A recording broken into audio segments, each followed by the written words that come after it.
Welcome to LearnCodeFuel.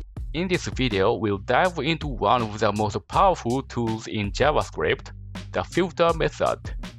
If you've ever needed to pick out certain values from an array, like just the even numbers or just the completed tasks, filter is exactly what you need.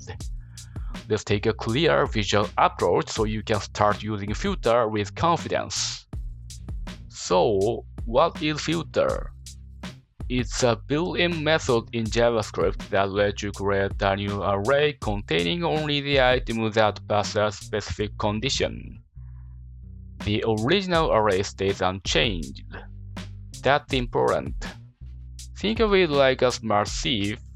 It lets only what you want through. Here's the basic syntax of filter. You take an array and call .filter on it, passing a function as an argument.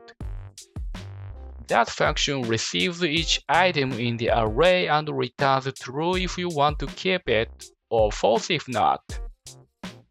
The result is a new array with only the items where the function returned true. Let's look at a simple example. Say you have an array of numbers and you want to keep only the even ones. You can use filter with a condition that checks if the number is divisible by 2. Now let's look at a real-world example. Imagine a list of tasks. Each task has a text and a completed property. Using filter, we can easily get only the tasks that are marked as completed.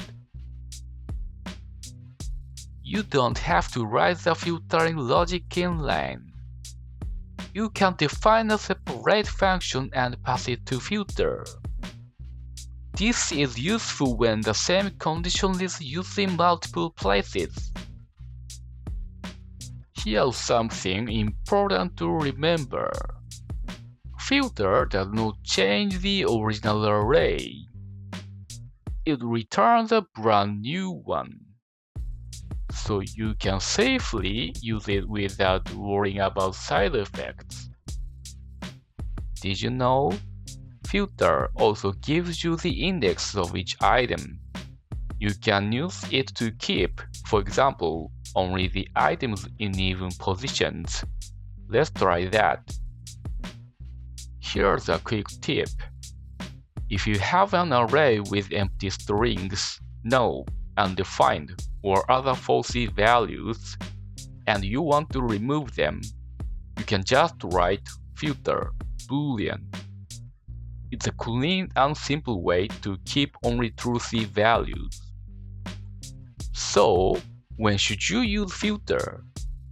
Anytime you need to select only certain items from a list. It's great for filtering completed tasks, removing empty input fields, showing only in-stock products, and much more. Once you understand filter, it opens up a lot of clean and powerful code patterns. That's it for today's breakdown of the filter method. Now that you've seen how it works and where to use it, try it out in your own code. If this helped you, give it a thumbs up and subscribe to LearnCodeFuel for more clear, practical JavaScript tips. See you in the next video.